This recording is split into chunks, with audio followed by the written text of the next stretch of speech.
Hello friends, welcome back to my channel. അപ്പോൾ ഇന്ന് ഞാൻ വന്നിട്ടുള്ളത് ഒരു നാടൻ മുരിങ്ങയില കറിയുടെ റെസിപ്പിയുമായിട്ടാണ്. പണ്ടൊക്കെ എല്ലാ വീടുകളിലും ഉണ്ടാക്കിയിരുന്ന ഇപ്പോൾ മലയാളികൾ മറന്നു തുടങ്ങിയ ഒരു കറിയാണ് മുരിങ്ങയില കറി. അപ്പോൾ മുരിങ്ങയില കറി എങ്ങനെയാണ് തയ്യാറാക്കുന്നതെന്ന് നോക്കാം. അതിനായിട്ട് ആദ്യം തന്നെ നമുക്ക് ആവശ്യമായിട്ടുള്ളത് മുരിങ്ങയിലയാണ്. ഇത് പൊട്ടിച്ചിട്ട് ഇതുപോലെ തന്നെ നന്നായിട്ടൊന്ന് കഴുകിയെടുത്ത് കുത്തനെ വെച്ചിട്ട് വെള്ളമൊക്കെ വാർന്നു പോയതിന് ശേഷം ഊരിയെടുക്കുകയാണെന്നുണ്ടെങ്കിൽ ഇത് പെട്ടെന്ന് തന്നെ നമുക്ക് ഊരിയെടുക്കാം. നനവോട് കൂടി തന്നെയാണ് ഊരുന്നതെങ്കിൽ കയ്യിലൊക്കെ ഒട്ടിപ്പിടിച്ച് ഊരിയെടുക്കാനായിട്ട് ഭയങ്കര ബുദ്ധിമുട്ടായിരിക്കും. അപ്പോൾ ഇത് അധികം മൂത്ത ഇല എടുക്കരുത്, അപ്പോൾ ഒരു കയ്പ്പ് രസം ഉണ്ടാവും. അതുപോലെ തന്നെ ഇത് മഞ്ഞ കളറായ പഴുത്ത ഇലയില്ല, അതും എടുക്കരുത്. അങ്ങനെയാണെങ്കിൽ ഒരു വാടിയ ടേസ്റ്റ് ആയിരിക്കും ഉണ്ടാവുക. അപ്പോൾ ഇതുപോലെ ഒരു മീഡിയം മൂപ്പായ ഇല വേണം നമ്മൾ എടുക്കാനായിട്ട്. ഇതിൻ്റെ കൊമ്പ് ചുള്ളിയൊക്കെ കളഞ്ഞിട്ട് ഈ ഇല ഒന്ന് ഊരിയെടുക്കണം നമുക്ക്.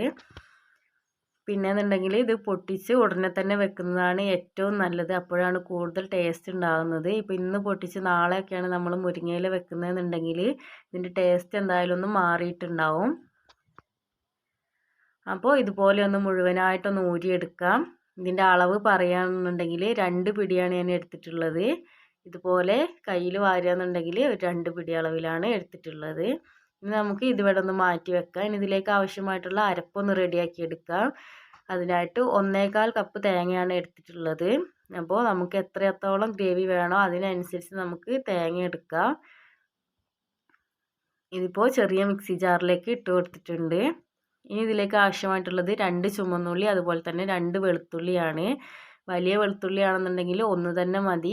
ഇതിൻ്റെ അളവൊന്നും കൂടിപ്പോവരുത്, കൂടിക്കഴിഞ്ഞാൽ കറിയുടെ ടേസ്റ്റ് മൊത്തത്തിൽ മാറിപ്പോവും. ഇതിലേക്ക് 1/4 ടീസ്പൂൺ ചെറിയ ജീരകം ചേർത്ത് കൊടുക്കാം. ചെറിയ ജീരകത്തിൻ്റെയും അളവ് കൂടിപ്പോവരുത്, 1/4 ടീസ്പൂൺ മാത്രം മതി. ഇനി നമുക്കിതിലേക്ക് ഒരു കളറിന് വേണ്ടിയിട്ട് കുറച്ച് മഞ്ഞൾപ്പൊടി ചേർത്ത് കൊടുക്കുക. ഒരു 1/4 ടീസ്പൂൺ ചേർത്ത് കൊടുക്കുന്നുണ്ട്. ഇനി ഇത് അരയാൻ ആവശ്യമായിട്ടുള്ള വെള്ളം കൂടി ഒഴിച്ചു കൊടുക്കുക. ഇനി ഇത് നന്നായിട്ടൊന്ന് അരച്ചെടുക്കണം. നല്ല ഫൈനായിട്ട് തന്നെ ഒന്ന് അരച്ചെടുക്കാൻ വേണ്ടി നോക്കുക.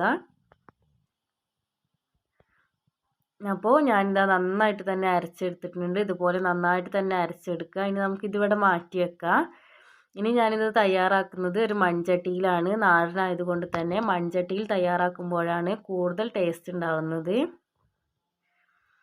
ഇനി നമുക്കിതിലേക്ക് 1 ടേബിൾ സ്പൂൺ വെളിച്ചെണ്ണ ഒഴിച്ചു കൊടുക്കാം.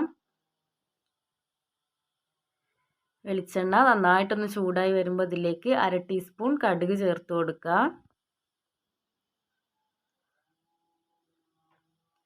കടുകൊന്ന് പൊട്ടി വരുമ്പോൾ നമുക്കിതിലേക്ക് ചേർക്കാനുള്ളത് 5-6 ചുവന്നുള്ളി ഇതുപോലെ നീളത്തിൽ കട്ട് ചെയ്തതാണ്. ഇനി ചുവന്നുള്ളി ഒന്ന് നന്നായിട്ടൊന്ന് വഴറ്റി കൊടുക്കണം. ഗോൾഡൻ ബ്രൗൺ കളർ ആവുന്നത് വരെ നന്നായിട്ടൊന്ന് വഴറ്റി കൊടുക്കാം. ഇതിപ്പോൾ ഗോൾഡൻ ബ്രൗൺ കളറായി വന്നിട്ടുണ്ട്. ഇത്രയും വഴന്ന് കിട്ടിയാൽ മതി. ഇനി നമുക്കിതിലേക്ക് പൊടികൾ ചേർത്ത് കൊടുക്കാം. കൂടുതൽ പൊടിയുടെ ആവശ്യമൊന്നുമില്ല. ഇതിലേക്ക് 1/2 ടീസ്പൂൺ മുളക് പൊടി ചേർക്കുന്നുണ്ട്. അപ്പോൾ മുളക് പൊടി നമ്മുടെ എരിവിനനുസരിച്ച് ചേർക്കാം. നമുക്ക് എത്രത്തോളം അളവാണ് ആവശ്യമുള്ളത് ഇതിനനുസരിച്ച് കൂട്ടുകയും കുറയ്ക്കുകയൊക്കെ ചെയ്യാവുന്നതാണ്. ഇതിലേക്ക് ഒരു നുള്ളു മഞ്ഞൾപ്പൊടി കൂടി ചേർത്ത് കൊടുക്കാം. മഞ്ഞൾപ്പൊടി ഒരു നുള്ളു മതി. നേരത്തെ നമ്മൾ തേങ്ങ അരക്കുമ്പോൾ അതിൽ മഞ്ഞൾപ്പൊടി ചേർത്തതാണ്. ഇത് ചെറുതായിട്ടൊന്ന് മിക്സ് ചെയ്തെടുക്കുക. ലോ ഫ്ലെയിമിലിട്ടിട്ട് വേണം നമ്മളിത് മിക്സ് ചെയ്തെടുക്കാനായിട്ട്. ഇല്ലാന്നുണ്ടെങ്കിൽ പൊടികളൊക്കെ പെട്ടെന്ന് തന്നെ കരിഞ്ഞു പോവും. ഇനി നമുക്ക് നേരത്തെ ഊരി വെച്ചിരിക്കുന്ന മുരിങ്ങയില ഇതിലേക്ക് ചേർത്ത് കൊടുക്കാം. നന്നായിട്ടൊന്ന് മിക്സ് ചെയ്ത് നന്നായിട്ടൊന്ന് വഴറ്റി കൊടുക്കണം. ഇത് ലോ ഫ്ലെയിമിലിട്ടിട്ട് തന്നെ നമ്മൾ വഴറ്റി കൊടുത്താൽ മതി. ഇത് ഇല ആയതുകൊണ്ട് തന്നെ പെട്ടെന്ന് തന്നെ ഒന്ന് വഴന്ന് വന്നോളും. പിന്നെ മുരിങ്ങയില നമ്മൾ കൂടുതലായിട്ട് വേവിക്കരുത്. കൂടുതലായിട്ട് വേവിച്ച് കഴിഞ്ഞാൽ ഇതിനൊരു കയ്പ്പ് രസം ഉണ്ടാവും. അപ്പോൾ ഏകദേശം 2 മിനിറ്റ് വരെ മാത്രം നന്നായിട്ടൊന്ന് വഴറ്റി കൊടുത്താൽ മതി. ഇതിപ്പോൾ ഏകദേശം 2 മിനിറ്റ് ആയിട്ടുണ്ട്. ഒരു 1/4 ഭാഗത്തോളം വെന്ത് വന്നിട്ടുണ്ട്. ഇത്രയും വെന്ത് കിട്ടിയാൽ മതി. ഇനി നമ്മൾ തേങ്ങ ഒഴിച്ച് ചൂടാക്കുന്ന സമയത്ത് ബാക്കി കൂടി വെന്ത് വന്നോളും. ഇനി നമുക്ക് നേരത്തെ അരച്ച് വെച്ചിരിക്കുന്ന തേങ്ങയുടെ മിക്സ് ഇതിലേക്ക് ഒഴിച്ചു കൊടുക്കാം. ഇനി നമുക്ക് ഈ മിക്സി ജാറിലേക്ക് തന്നെ കുറച്ച് വെള്ളം ഒഴിച്ചിട്ടൊന്ന് ചുഴറ്റിയിട്ട് അതുകൂടി ഇതിലേക്ക് ഒഴിച്ചു കൊടുക്കാം. നമുക്ക് എത്രത്തോളം ഗ്രേവിയാണ് ആവശ്യമുള്ളത് അതിനനുസരിച്ച് നമുക്ക് വെള്ളം ഒഴിച്ചു കൊടുക്കാം. ഇതിപ്പോൾ കുറച്ച് കട്ടിയിലാണ് നമുക്ക് കിട്ടിയിരിക്കുന്നത്. ഇത്ര കട്ടിയുടെ ആവശ്യമില്ല. ഇത് ഒഴിച്ച് കറി ആയതുകൊണ്ട് തന്നെ ഇതിലേക്ക് കുറച്ചുകൂടി വെള്ളം ഒഴിച്ച് കൊടുക്കണം. അപ്പോൾ ഞാനിതിലേക്ക് കുറച്ചുകൂടി വെള്ളം ഒഴിച്ച് കൊടുത്തിട്ടുണ്ട്. നന്നായിട്ടൊന്ന് മിക്സ് ചെയ്ത് കൊടുക്കാം. ഇതാ ഇത്രയും കട്ടി മതി. ഇനി ഇത് തണുത്ത് വരുമ്പോൾ ഇതിൽ ഒന്നുകൂടി കട്ടിയായി വന്നോളൂ. ഇനി നമുക്ക് ഇതിലേക്ക് ആവശ്യമായിട്ടുള്ള ഉപ്പ് ചേർത്ത് കൊടുത്തിട്ട് ഒന്നുകൂടി ഒന്ന് മിക്സ് ചെയ്തെടുക്കാം.